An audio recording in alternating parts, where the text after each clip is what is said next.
Bonjour et bienvenue dans Paroles de femmes. Cette semaine, nous allons trouver le repos et la force parce que souvent nous sommes épuisés, on est fatigués, on a du mal à remonter la pente. Il y a des saisons qui sont plus difficiles et nous voulons vous aider cette semaine avec des conseils très pratiques. Et pour ce début de semaine, nous avons avec nous sur le plateau Katia. Bonjour Katia. Bonjour Annabelle, bonjour Laure. Salut. Ça va Katia? Oui, ça va Alors, super bien. tu es déjà venue nous voir il y a un petit moment quand même. Il y a presque 2 ans, je crois. Ouais, il y a presque 2 ans et tu nous avais parlé de l'alimentation parce que tu es nutrithérapeute et coach santé. Voilà, je l'ai bien dit, c'est bon. Le stress de l'émission s'en va. Et donc, tu nous avais enseigné pendant une émission sur notre alimentation et je me souviens, nous avions appris de bonnes choses dont je me souviens encore aujourd'hui et j'y pense régulièrement. Et cette semaine, on va parler avec toi de l'alimentation encore. Tu vas pouvoir nous expliquer un peu comment fonctionne notre corps en quelques minutes et pourquoi l'alimentation a un impact aussi sur nous, un tel impact en bien ou en mal. Et aussi, on va parler du sommeil et on va parler des techniques de relaxation, particulièrement du yoga, une technique qui est très en vogue actuellement, et voir quelles sont les origines. Est-ce que, en tant que chrétien, c'est quelque chose que nous pouvons pratiquer? Et on sera avec Katia, donc en début de semaine, qui nous expliquera tout ça. Mais aujourd'hui, on se met à table avec toi, Katia, et on veut savoir en fait comment est-ce qu'on peut mieux manger, pourquoi, quelquefois on est fatigué, etc. Plein de questions qu'on se pose. Laure, toi aussi tu te poses ces questions-là? Je me pose ces questions, puis je suis trop contente que tu sois là, parce que justement, je trouve que manger, c'est super important. C'est sûr, parce que c'est bon. Non, mais puis de réaliser, moi, j'ai trop aimé ça, enfin, petit à petit réaliser qu'il y a vraiment des bienfaits dans la nourriture, que ce soit pour le corps, pour que ce soit même pour la peau, les cheveux, pour les vitamines, tout ça. Et donc, je suis trop contente que tu puisses être là aujourd'hui pour nous en dire plus. Ouais, Laure voulait vraiment être dans cette émission. Ah oui. Je te le dis, Katia. Merci beaucoup. On a tout déplacé pour toi. Donc, c'est la première fois qu'on va le faire, Katia. Nous allons faire la rubrique à vous la parole en direct sur le plateau parce que jusqu'ici, nous n'avons eu que des capsules vidéo. Mais cette fois-ci, l'experte est en chair et en os sur le plateau. Alors, c'est à vous la parole. Donc, Katia, on veut te demander aujourd'hui, toi qui es notre experte, quel est l'impact de notre alimentation sur notre énergie? Une grande question quand même. Oui, une question, je dirais même essentielle, parce que nous sommes vivants et nous avons besoin de manger pour rester vivants, c'est ça. Alors, l'impact de l'alimentation sur notre énergie, c'est essentiel. Nous avons besoin de manger, de bien nous alimenter. Et je dirais la première chose avant de s'alimenter, c'est vraiment de boire, de s'hydrater. Si on ne boit pas assez, on ne peut pas continuer à vivre, à avoir de l'énergie. Sans eau, on va manquer d'énergie, on va manquer de concentration. On va manquer de tonus. Bref, nous sommes composés d'eau. Donc, la première chose à faire, je dirais, c'est vraiment de boire. Et cela aura un impact sur beaucoup, beaucoup de choses. Même au niveau parfois des migraines, il suffit de boire de l'eau, de se réhydrater, puis d'un seul coup, la migraine peut passer, puis notre énergie revient. Au niveau de l'alimentation, nous sommes le temple du Saint-Esprit. Donc, évidemment, ce que nous mangeons est très important. Si on est le temple du Saint-Esprit, on doit honorer ce temple et honorer notre corps, c'est aussi honorer Dieu quelque part. Nous sommes des créatures merveilleuses, donc ce que nous ingérons aura un impact énorme sur notre santé, sur notre énergie. L'essentiel est de manger une assiette, je dirais, équilibrée, donc c'est-à-dire d'avoir des légumes. Souvent, on manque de légumes, on n'en mange pas assez, donc c'est sûr d'avoir la moitié de l'assiette au moins de légumes, d'avoir une bonne partie aussi, un quart de l'assiette, je dirais, d'avoir des protéines. Qu'est-ce que j'entends par protéines? C'est soit des protéines végétales, donc ça peut être des légumineuses à mélanger avec certaines céréales pour avoir une protéine complète, ou alors des protéines animales, ça peut être des poissons, de la viande. Et un autre quart de l'assiette pourrait être réservé à tout ce qui est peut-être plus au niveau des féculents. On pourrait avoir des céréales, on pourrait avoir peut-être des pommes de terre, des choses comme ça pour vraiment avoir une belle assiette complète, de l'eau et au moins une cuillère d'huile. Un peu de gras. Un peu de gras. Merci. C'est ça. Donc ça, c'est vraiment, vraiment essentiel. Donc ça, je dirais que c'est vraiment l'assiette de base. Puis la première chose à faire pour avoir aussi de l'énergie dans sa journée, c'est vraiment de manger le matin. Ah, oui. Manger protéiné. Souvent, quand on manque d'énergie dans sa journée, c'est parce qu'on manque de protéines dans toute sa journée. Donc c'est bien de répartir donc les protéines, donc ce que j'appelle donc tout ce qui est, ça peut être des œufs, ça peut être des légumineuses. Donc par légumineuses, j'entends tout ce qui est haricots, lentilles, tout ça. Et le matin, manger aussi très protéiné. Je dirais avant de penser à ajouter du sucre en fait, hein, les petites céréales du matin qu'on aime bien, ça c'est sûr que ça ne va pas nous apporter de l'énergie, mais vraiment avoir des œufs et des bons gras aussi. Donc, à commencer à avoir une alimentation protéinée le matin, avant 10 heures si possible. Pourquoi ? Parce que si on mange protéiné, on aura de quoi booster nos neurotransmetteurs, donc c'est-à-dire booster en fait, on va dire la dopamine, qui est le starter de notre journée. Donc, si on a les bons éléments, la bonne alimentation dès le matin, tout de suite, on va mieux partir notre journée. Parce qu'il y a beaucoup de gens qui ne déjeunent pas le matin par manque de temps, mais aussi quelquefois les gens disent ouais, mais j'ai pas faim le matin. Oui. Alors pourquoi ils n'ont pas faim ? Déjà, c'est aussi peut-être une habitude. Donc j'ai eu des personnes en coaching, en consultation, qui n'avaient jamais faim le matin. Puis ils manquaient d'énergie aussi dans leur journée, tout ça. Puis ils manquent de focus. Un enfant qui ne mange pas le matin, on sait en général qu'à l'école, ça se passe moins bien. Au niveau du comportement, ça va être moins bien. Pourquoi est-ce que ça changerait pour l'adulte ? Alors, les personnes qui n'ont pas faim le matin, souvent, c'est peut-être qu'elles ont mangé trop copieux, trop tard, et trop copieux le soir. C'est un peu le cas souvent en Amérique du Nord, d'ailleurs. Le repas du soir, c'est le repas du prince, alors que normalement, le repas du prince, c'est plutôt le repas du roi, le soir, alors que normalement, le repas du roi, c'est le matin. C'est vrai qu'il y a fois, quand tu manges tard et puis que tu manges beaucoup le matin, on n'a pas faim le lendemain. Tu digères encore. Tu as l'impression d'être encore à table, c'est clair. Voilà. Tu as l'impression d'avoir ton plat encore dans la bouche. Exactement, c'est ça. Donc souvent, c'est mieux de pouvoir avancer l'heure du repas du soir. Ok, moi j'ai une question, Katia. En fait, j'ai plein de questions pour toi. Boire, c'est de l'eau. Est-ce que le café ça marche ? Non, ça marche pas. Non. D'accord. Non, boire de l'eau, parce qu'on est composé d'eau, il nous faut de l'eau. Donc si possible, de l'eau filtrée, hein, parce que l'eau du robinet c'est rempli de pesticides, même si ça a été comme traité, il reste toujours des choses qui sont pas bonnes. Les canalisations peuvent contenir du plomb, tout ça, donc c'est important d'avoir une eau filtrée, ou alors de prendre. Si on ne veut pas acheter de filtre, parce que des fois ça peut être assez cher, peut-être acheter de l'eau en bouteille, mais dans ce cas des grosses bouteilles, pour s'éviter en fait le plastique. Voilà. On essaie d'avoir une eau la plus pure possible. Mais le café, non. Ça n'hydrate pas, puis on peut pas. Le café, au contraire, ça déshydrate. Ah ouais, ça déshydrate. Ça déshydrate et on peut se déminéraliser à boire trop de café. C'est horrible. Et souvent, parce que le café, c'est un diurétique. On va tout de suite à la toilette ou voilà. Donc ça vient en fait, ça part tout de suite. Et je trouve ça important, excuse-moi. Non, vas-y. Non, je trouve ça intéressant parce qu'on parle du café là et justement souvent on prend du café en se disant cool, ça va me donner de l'énergie aussi. Ouais. Donc savoir est-ce que oui, ça donne l'énergie ou est-ce que sinon il vaut mieux privilégier peut-être d'autres aliments qui vont nous apporter des vitamines ou de l'énergie autre que le café. Alors souvent on se dit je suis fatiguée, j'ai pas assez dormi ou quoi, puis on va aller prendre le café, puis le café devient une dépendance. Je peux pas démarrer ma journée sans mon café. On entend souvent ça, vite il me faut un café. Mais en fait là, est-ce qu'on boit pour sa santé ? Est-ce qu'on boit ce café parce qu'on aime ça, c'est comme un petit plaisir ? Ou est-ce qu'on boit ça parce qu'on en a... Le corps le réclame. Donc déjà il faut se poser la question, mais en général c'est parce que on est dépendant. En fait, non, on n'a pas besoin de la caféine le matin. Et le problème du café, c'est que ça peut booster notre cortisol. Donc le café, ça vient en fait comme ajouter du cortisol. On a besoin du cortisol, par exemple, c'est ce qui nous fait démarrer notre journée le matin. D'accord. On a besoin de cette hormone-là, mais on n'en veut pas toute la journée. On ne peut pas dépendre de ça, puis si on en a trop, on va se débalancer. Le café, ça peut nous débalancer hormonalement, surtout nous les femmes. Ah ouais. Donc souvent, on essaie d'avoir notre balance parce que nous, Mhm.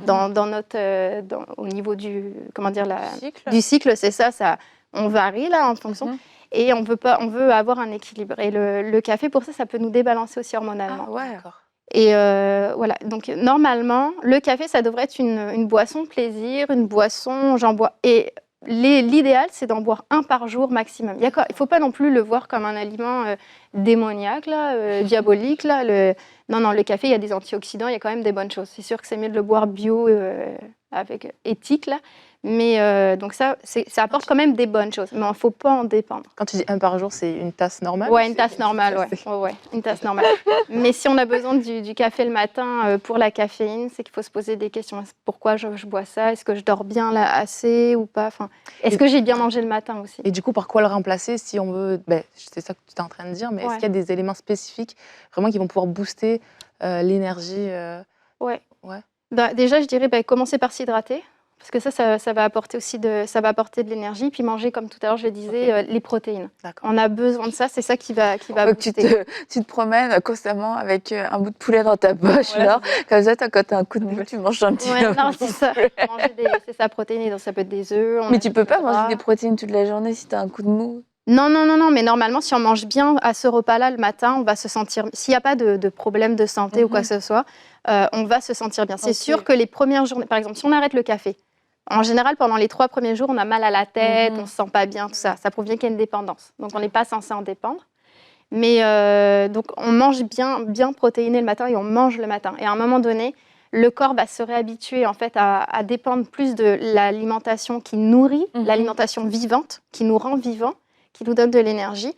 Donc, à partir de là, ça va bien se passer. Par expérience, les personnes que j'ai eues en coaching, tout ça, quand elles ne dépendent plus du café, qu'elles l'arrêtent, donc oui, il y a le sevrage, mais après, ça devient une boisson plus plaisir, on peut en boire de temps en temps. Au pire, un par jour, là, c'est pas grave, mais ça se passe mieux. Il y a comme une rééducation, on rééduque le corps, ok, je vais manger le matin, je vais aller chercher Donc, on peut manger aussi des fruits, on peut mais aller vraiment chercher de la vraie alimentation, puis bien manger le matin, quoi. Est-ce que tu penses, Katia, qu'il y a des gens qui se sentent en continu, fatigués, et puis tu sens que tu n'es pas à 100% de ta forme, mais tu n'as pas de maladie particulière, tu n'as pas de problème particulier, et est-ce que ça peut venir de l'alimentation? Oui, ça peut venir de l'alimentation, mais par exemple les grignotages. Ah ouais. Les personnes qui grignotent justement parce que elles ont bu trop de café le matin ou dans la journée. Le café, ça peut provoquer des envies de sucre. Donc c'est un autre problème du café. Des fois, ça peut. Mais sinon, oui, si on grignote trop dans la journée, on va épuiser notre corps. Pourquoi? Parce qu'en fait, il est constamment en train de digérer. Et s'il est constamment en train de digérer, c'est là où on peut avoir des problématiques genre flatulence. Dis-le, disons-le. Voilà. Ballonnement, parce qu'en fait, on arrête une digestion, on en recommence une autre, mais en fait, elle n'est pas terminée. Donc, au niveau de la digestion, ça ne se passe pas super bien. Donc, c'est sûr que là, on va être plus fatigué. Il faut avoir un bon transit. Ça nous aide aussi à se sentir bien. Enfin, quand on va aux toilettes, après, on a toujours cette sensation, normalement, de « Ah, je me sens bien ». Non, enfin, je ne sais pas. Mais oui, on ne pose pas la question. C'est un détail, mais voilà, ça fait du bien. Hein. Donc, c'est important d'aller régulièrement, d'aller évacuer en fait nos déchets.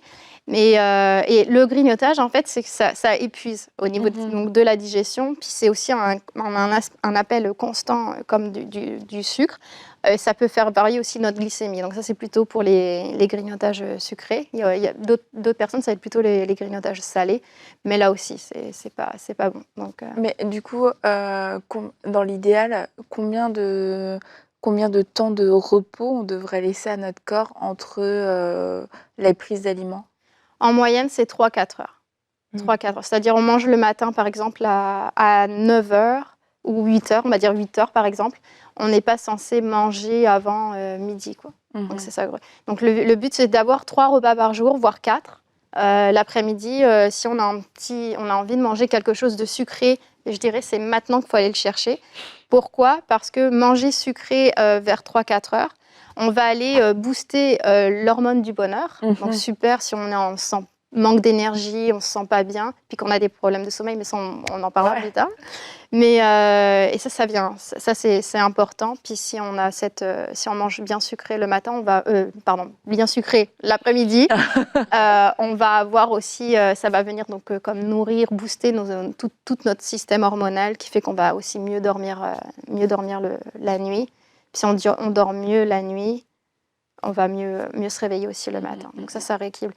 Souvent, la fatigue, ça peut être lié à des pathologies aussi hormonales. Donc dans ce cas, quand on voit qu'on a une fatigue chronique qui est trop essentielle, puis que même avec l'alimentation, ça ne se gère pas, tout de suite, il faut aller consulter un docteur. Ça, c'est super important, toujours aller chercher la cause à ce niveau-là. Mais sinon, l'alimentation peut vraiment beaucoup aider. Ouais. Et du coup, parce que est-ce qu'aujourd'hui, donc, on peut retrouver tout ça dans les aliments tels quels, ou je sais que des fois, maintenant, il y a des compléments alimentaires, il y a des choses qui vont nous aider vraiment dans notre rapport pour l'énergie, pour plein de choses.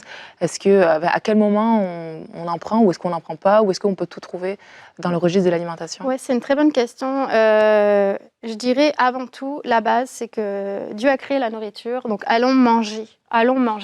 Si jamais on se rend compte que vraiment la fatigue, elle est trop forte, encore trop présente, on va aller donc se concentrer sur certains aliments qui vont booster en fait notre énergie. Donc c'est sûr, c'est tous les aliments riches en fer. Parce que souvent, les carences en fer, c'est sûr, c'est mieux d'aller se faire diagnostiquer avec le médecin.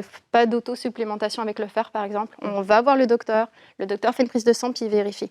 C'est pas recommandé, ça peut être dangereux, là, le fer. Donc, pas de supplémentation en fer. Par contre, on va aller chercher dans l'alimentation qu'est-ce qui contient du fer. Donc, les légumineuses, la viande, voilà, on va chercher un peu partout. Ensuite, les aliments riches en vitamine C. La vitamine C, tout le monde connaît ça en général, c'est le boost, ça nous met en forme. Pour l'immunité, c'est super. Donc là, aller manger, on va aller chercher dans les agrumes, donc dans les fruits, dans les légumes, ça, on va aller chercher notre vitamine C. Ensuite, au niveau du magnésium, souvent, on se rend compte qu'on manque d'énergie parce qu'en fait, on a une carence en magnésium. Donc là, on peut aller, si on voit que c'est trop, là, dans ce cas, on peut aller se supplémenter en magnésium. C'est beaucoup plus simple. Par contre, il y a différents types de magnésium. Il y en a qui sont d'excellente qualité, puis d'autres qui ne sont pas de bonne qualité. Voilà, bien se faire conseiller par un professionnel pour aller chercher le meilleur magnésium pour soi personnellement. Mais avant la supplémentation, on va aller chercher donc, les aliments qui contiennent le plus de magnésium aussi. Donc ça, c'est vraiment des petits détails. Ça, ok. Ouais, voilà, c'est ça, fer, magnésium. La B6 aussi, la vitamine B6. Donc avant de se supplémenter en B6, on va aller chercher dans l'alimentation quels sont les aliments qui... C'est quoi, par exemple, B6, dans quoi dans beaucoup de choses. Ça peut être souvent tout ce qui est protéines, on va en trouver dans certains légumes. Ça, donc, ça pourrait donner une... Ça rassurer, là. C'est clair. On pourrait faire une liste. Je trouve ça important qu'on puisse en parler, puis savoir identifier, en fait, quelquefois, les mauvaises habitudes qu'on a et changer certaines habitudes. Je trouve que, pour l'instant, ce que tu nous as partagé, Katia, c'est accessible. Ouais. Et non, mais c'est vrai que c'est accessible. La plupart du temps, c'est des mauvaises habitudes. En fait, on mange trop tard, on est trop pressé, on prend pas le temps, on décale les besoins, on mange beaucoup le soir, peu le matin, et puis au final, on se retrouve fatigué, on se retrouve épuisé. Donc, si on veut vivre un changement, eh bien, ça vaut la peine de pouvoir appliquer ces petites choses, parce que franchement, c'est pas un déménagement dans un autre pays où on abandonne tout. C'est juste, on change quelques petites habitudes, et ce sera bénéfique aussi pour nos enfants, parce que je pense que tout ce que tu as pu donner comme conseil, ça s'applique aussi aux enfants, dans le sens de booster leur énergie, qu'ils soient équilibrés au niveau de leur alimentation. Ça va être la même chose, un enfant qui mange très lourd, très gras, tard le soir, c'est pas le meilleur pour lui. Donc voilà, tout ça, ça va avoir un impact positif. Et puis souvent aussi, je voulais en parler dans Paroles de femmes, parce que aussi l'alimentation est moins reliée à la santé que ça le devrait, mais plus reliée au final à l'apparence physique. On va beaucoup parler d'alimentation, de régime, de restriction, ce qui est bon, ce qui est pas bon, mais au final, la vraie cause, c'est pas forcément pour être en bonne santé, c'est pas pour que ton corps fonctionne bien, c'est pour que ton corps ressemble à ce que tu veux, ce à quoi tu veux qu'il ressemble. Et du coup, je pense que c'est une grande porte ouverte aussi pour tenter plein de choses et maltraiter son corps par des privations, par des excès. Et je pense notamment à toutes sortes de régimes, parce que c'est assez extraordinaire quand même. Si on prenait tous les régimes qui ont pu exister, qui ont pu sortir depuis les 20 dernières années, ils sont tous miraculeux. Ils sont tous extraordinaires. Tu vas retrouver ta ligne en 10 jours. Et pourtant, le fait c'est que si ça fonctionnait, je pense que il y aurait plus besoin de faire des régimes. Tout le monde aurait atteint son poids idéal et y aurait son corps de rêve. Mais c'est pas le cas. Pourquoi, Katia? Non, c'est ça. C'est tous les régimes à la mode ou le régime de ma voisine qui marche sur elle. C'est sûr que ça ne va pas être le régime qui marche sur moi. Je dirais tout ce qui est jeûne, les jeûnes alternatifs, les diètes keto ou cétogènes, enfin, ça peut être utile. Mais pour une personne, selon son cas, dans une problématique où juste on perd quelque chose, puis on se dit, OK, on va utiliser cet outil pour arriver à tel point. Donc, c'est sûr que des fois, ça peut être thérapeutique. Mais souvent, c'est ça, c'est juste il faut que je trouve tout de suite la diète à la mode qui semble marcher rapidement en 3 semaines, puis hop, je vais pouvoir aller à la plage, c'est ça, pour remettre mes vêtements. Non, je pense Dieu nous a, à la base, là je parle vraiment quand on est en santé, Dieu nous a créés avec des corps uniques, on est différents, et on doit déjà s'aimer, s'accepter. Il y a des personnes qui seront plus minces, puis d'autres qui auront plus de forme. Mais tant mieux, voilà, c'est ça. Donc ça, c'est la première chose. Après, au niveau des régimes, il faut savoir que, par exemple, les jeûnes alternatifs, donc à moins que ce soit jeûne alternatif et jeûne intermittent, c'est la même chose? Oui, ou les jeûnes intermittents, pardon. Ouais. C'est intermittent. Ok. Mais alors au niveau des jeûnes intermittents, si c'est parce que Dieu nous demande, on sait que pour des questions spirituelles, le jeûne peut venir. Donc dans ce cas, ok, à moins. Mais par contre, si c'est des jeûnes qui sont quand même stricts, avec ou sans eau sur plusieurs jours, je dirais déjà la première chose, c'est de se faire accompagner parce que on ne sait pas, on connaît pas toujours notre corps. Donc bon, si on n'est pas formé à ce niveau-là, allons consulter. Mais si c'est juste pour faire un régime. C'est juste pour faire un régime. Alors, les régimes intermittents, il faut savoir que voilà, tout le monde fait ça en ce moment. Je suis super bien, je ne mange pas le matin ou je ne mange pas. Le problème, c'est que les études qui prouvent que ça fonctionne bien, souvent ont été réalisées sur des hommes. D'accord. Mais pas sur des femmes. Or, l'homme et la femme, on ne fonctionne pas pareil. Nous, on a des menstruations, on fait que nous, ça change tout le temps sur le plan hormonal, c'est des vagues. Il y a des personnes, alors je ne veux pas faire une généralité non plus, mais sur certaines personnes, faire ça pour soi-disant se sentir mieux ou pour maigrir ou pour tenir son poids, un poids idéal, ou ça peut être un poids santé, sur du long terme, ça peut causer des débalancements hormonaux. Puisque justement, on ne mange pas le matin, ou alors on ne mange pas après équilibré non plus dans sa journée. Si on jeûne, par exemple, le midi et le soir, il faut savoir bien rééquilibrer en fait, son apport alimentaire. Donc manger tout, puis avoir assez aussi de calories, parce qu'à un moment donné, on a besoin d'énergie. Les calories, c'est l'énergie. Donc si on ne mange pas assez, c'est sûr qu'on va maigrir. Mais qu'on va maigrir comment aussi? Qu'est-ce qu'on va perdre? De l'eau, du muscle. Donc après, on peut avoir aussi cet effet yo-yo qui fait que si on se remet à manger normalement, notre corps a été comme en privation aussi à un certain moment. Donc le corps, il se dit maintenant, elle reprend une alimentation normale. Si on arrête, par exemple, ça peut être les diètes cétogènes, n'importe quoi. Mais après, on peut reprendre en fait du poids parce que... Est-ce qu'on peut reprendre plus du coup? Parfois, on peut reprendre plus parce que le corps a été en privation, puis se dit maintenant, je vais stocker. On peut pas, mais du coup... ça fait les effets yo-yo. Mais est-ce que la solution, ce serait de rester dans ce système-là? Non. L'idéal, je dirais, c'est de rééquilibrer en fait. Rééquilibrer son assiette du matin, rééquilibrer son assiette du midi, rééquilibrer son assiette du soir et aux besoins du... Au final, c'est vraiment une hygiène de vie, quoi. C'est plus une hygiène de vie, c'est être discipliné, c'est avoir déjà un horaire pour manger, prendre le temps de manger. Des fois, on dit « j'ai pas faim ce midi », mais c'est parce qu'on est trop stressé aussi. Si on est stressé, le corps, il n'a pas le temps pour la digestion, il va bloquer la digestion.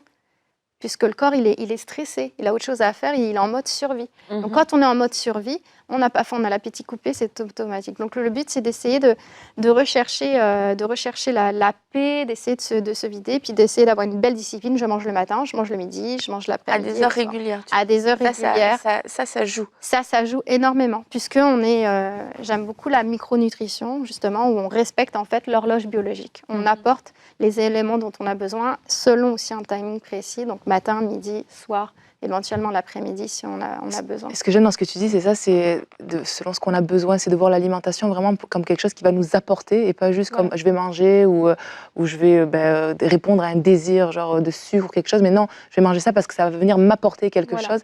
Et je trouve que ça change toute notre perspective en fait. Comme tu dis, des fois on n'a pas faim, mais le fait de manger, de dire mais non, mais il faut que je mange parce que ça va être bon pour moi, pour ma journée, pour mon énergie, pour ma concentration, pour ma créativité. Et en fait, ça change tout en fait. En pensant comme ça, ça va changer notre rapport aussi à l'alimentation. Oui, non, c'est tout à fait, ouais.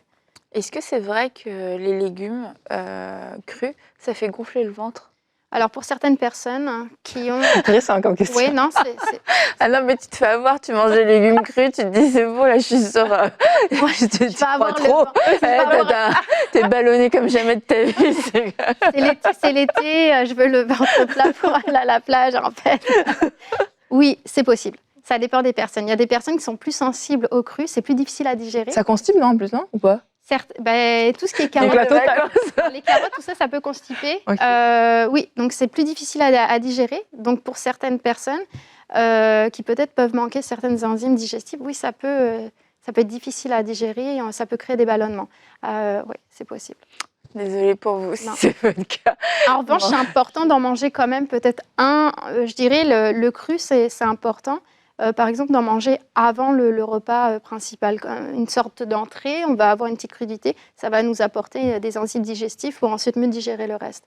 Ça, c'est recommandé. Mais trop de cru, pour certaines personnes, ça ne fonctionne pas. Mais après, ça dépend aussi de l'état digestif des intestins aussi, ça dépend aussi de... Voilà, ça amène à une question aussi au niveau des vitamines, c'est qu'on dit des fois de trop cuire justement les légumes, tu perds en vitamines. Ouais. Mais je trouve ça intéressant parce que finalement si tu manges mais juste de l'eau, genre, parce que si tu cuis trop tes aliments, est-ce que c'est ça? Morts. Le but c'est ça. Nous sommes vivants, on veut de l'alimentation vivante. C'est pour ça que le cru est aussi très très à la mode parce qu'on dit que c'est vivant, on a besoin. Donc oui, bien sûr, on peut en manger un peu, mais si on a, comme je disais, la digestion difficile, c'est sûr qu'il faut réduire. Et dans ce cas, on va y aller sur des légumes cuits à la vapeur. La vapeur douce conserve les nutriments. Et est-ce que est-ce qu'on peut manger trop de fruits? Oui.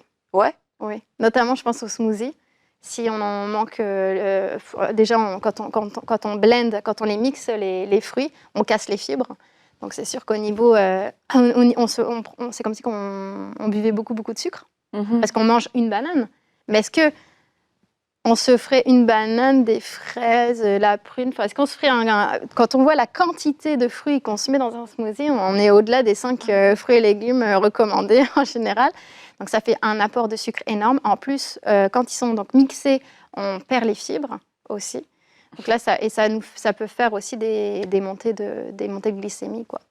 Ça nous fait. Donc c'est ça. Et donc genre quelqu'un qui passe sa journée, qui se dit, je sais pas, pendant un jeûne de Daniel, fruits et légumes, mais qui mange énormément de fruits toute la journée, là tu risques d'avoir trop de sucre. Trop de sucre. Même si c'est des fruits, c'est vivant, c'est bio, c'est trop de sucre. Ouais, il faut ajouter. Ou alors, si on veut par exemple, il faut ajouter de la protéine, des noix, du beurre d'amande, du beurre de. Voilà, faut aller chercher une protéine avec. Ouais. Merci beaucoup, Katia. Alors, c'est le moment d'aller faire le tri dans votre placard, dans votre frigo et de pouvoir remettre un peu d'ordre et d'aller faire des courses pour acheter des choses vivantes, de l'alimentation vivante et pouvoir prendre de bonnes habitudes. Notre corps est le temple du Saint-Esprit et on veut en prendre soin. Et aujourd'hui, on a reçu de bons conseils pour être des bons gestionnaires de notre corps et de notre santé. Alors, je vous encourage à les mettre en pratique et on va se retrouver demain pour une prochaine émission de Paroles de Femmes.